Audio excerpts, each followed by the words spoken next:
Hello guys, welcome to another video. Today we have one of the most important videos here on the channel if you want to live with a high quality of life. And who doesn't want to live with a high quality of life?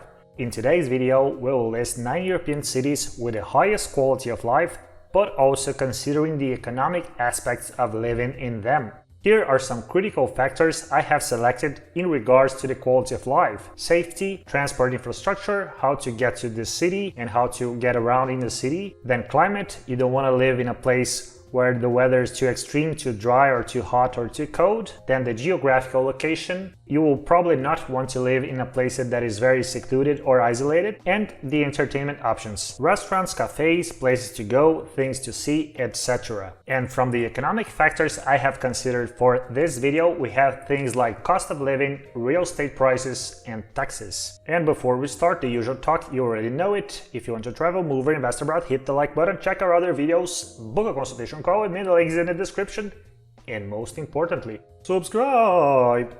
Let's start! We're going to start this video with one of the most beautiful cities in the world, which is also one of the places in Europe with the highest quality of life. We're talking about Florence, Italy. If you are an enthusiast of Italian culture and lifestyle like I am, you'll definitely feel great in the capital of Tuscany, which is Florence, or Firenze in Italian. Among the highlights of Florence's quality of life are the pristine transport infrastructure and the never-ending entertainment options. From Florence, in under 2 hours you can be in cities like Milan or Rome, and to so many other getaways in Tuscany and other regions of Italy. Restaurants, cafes, museums, interesting people year-round. Florence is a cultural center in Europe. There are 2 important downsides in Florence though. The first one is real estate prices. Since Florence is a student city and also one of the top destinations in Italy, all kinds of properties are in high demand in this beautiful Italian city. You can expect to pay high prices for rent as well as if you are planning to buy property in the city. The other disadvantage of Florence is that being a city in Italy, taxes and bureaucracy are quite complicated in the city and in the whole of Italy actually. So Florence, a great city to spend some months during the year or to move permanently if you are a retiree or if your income does not depend on finding a job in the city. If you want to find a job or start a business, we're going to explore some other options further down the line in this video. The second city in the list is Budapest, the capital of Hungary and one of the largest cities in Central Europe. Budapest offers anything you can expect from a large European city in terms of quality of life. Great entertainment options, direct flights to most European capitals, as well as to cities in the US and Asia. It also offers a high level of safety considering its size and a climate with well-defined 4 seasons. Although some days in summer can be extremely hot and some days in winter can be extremely cold. Hungary also has a very affordable cost of living if your income is not locally based. If you work remotely or you want to retire, you can have a very high quality of life in Budapest for less than half of what similar experiences would cost in cities like Copenhagen or Zurich. The most negative aspect of living in Budapest is probably dealing with the Hungarian language. The Hungarian language is often mentioned by many authors as one of the most difficult languages for anyone to learn.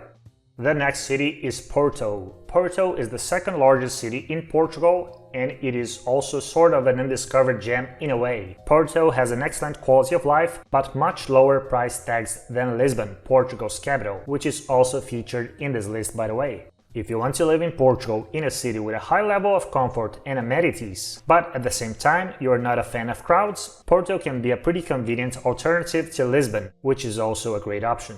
Porto is a great place if you like to enjoy some of the best cuisines in Europe. The region is worldly famous for its wine, and its fish dishes are among the best on the planet. As I have mentioned in other videos, moving to Portugal is easy and there are many residence permit classes for almost everyone willing to take the leap. Cost-wise, the differences between Porto and Lisbon can be felt the most when it comes to real estate, may it be buying or renting.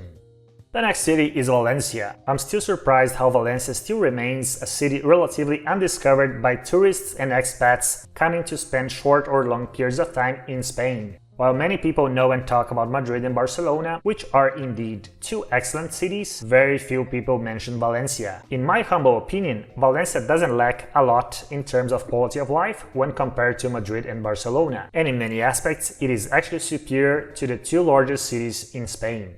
You have the beach in Valencia, which is oftentimes less crowded than the options in Barcelona. And the city also has a very decent nightlife. Sure, it is less bustling than Madrid, but you won't get bored if you choose Valencia for a short or long stay.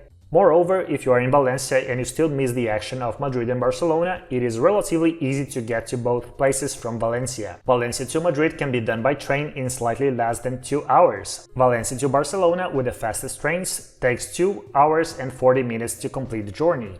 The most significant downsides of Valencia also apply to any other city in Spain: high taxes for most types of income and slow bureaucracy. The next city is Zagreb.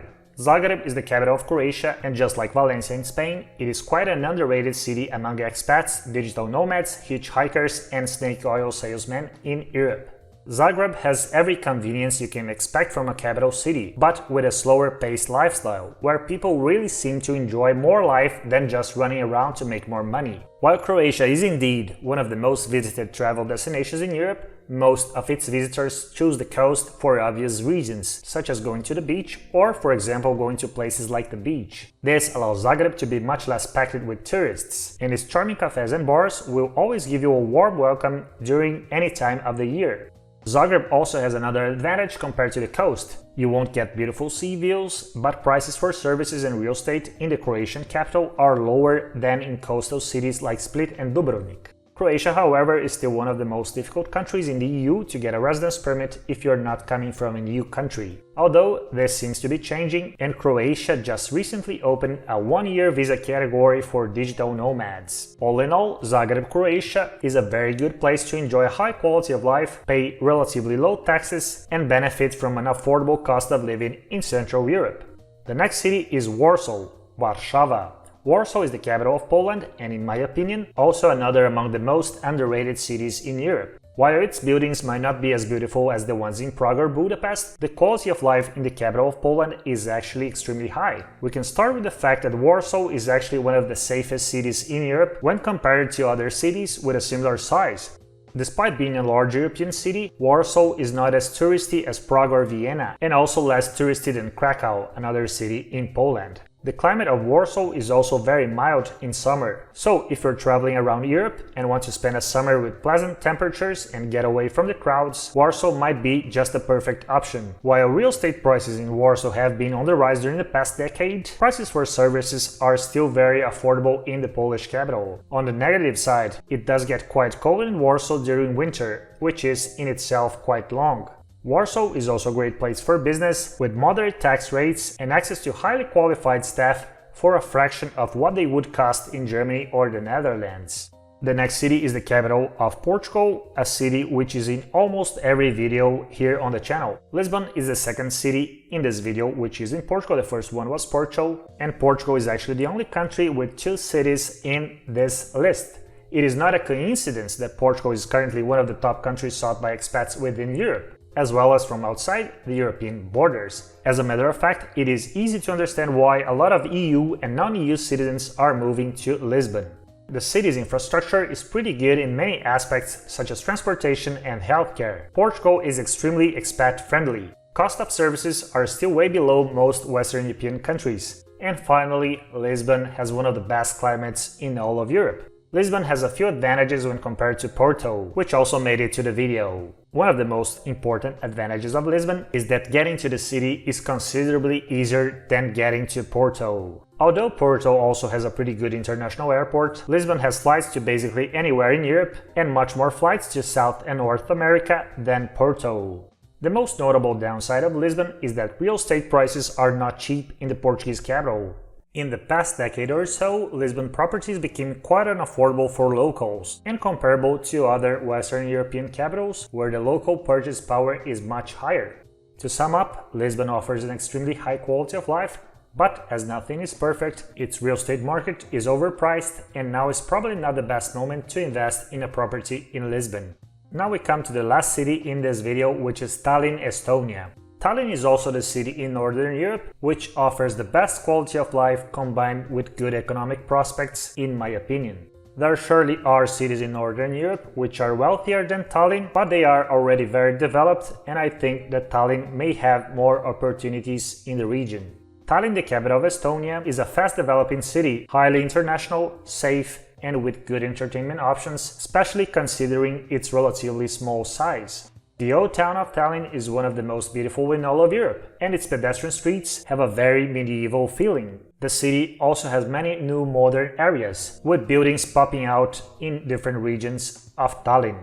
The capital of Estonia is an excellent city if you are an expat. Even though Estonian is the official language of the country, and it is a pretty difficult one, you will have a very hard time finding someone that actually speaks just Estonian. Most Tallinn's residents have at least a good conversational level of English. Tallinn and the whole of Estonia are actually very favorable places for doing business. The city is a great place to start a business or even to find a job, especially if you work with IT or for international companies. The disadvantages of Tallinn are mostly related to its climate. Winter is dark, cold and long. It is hard for me to tell you which of these three aspects is the most intense one: the darkness, the coldness, or the length of Tallinn's winter. That's it for today's video. Write down in the comment section which city you prefer and why. And to end the video, like always, if you want to travel, move or invest abroad, hit the like button, check our other videos, book a consultation call with me, the link is in the description, and most importantly, subscribe. See you next time.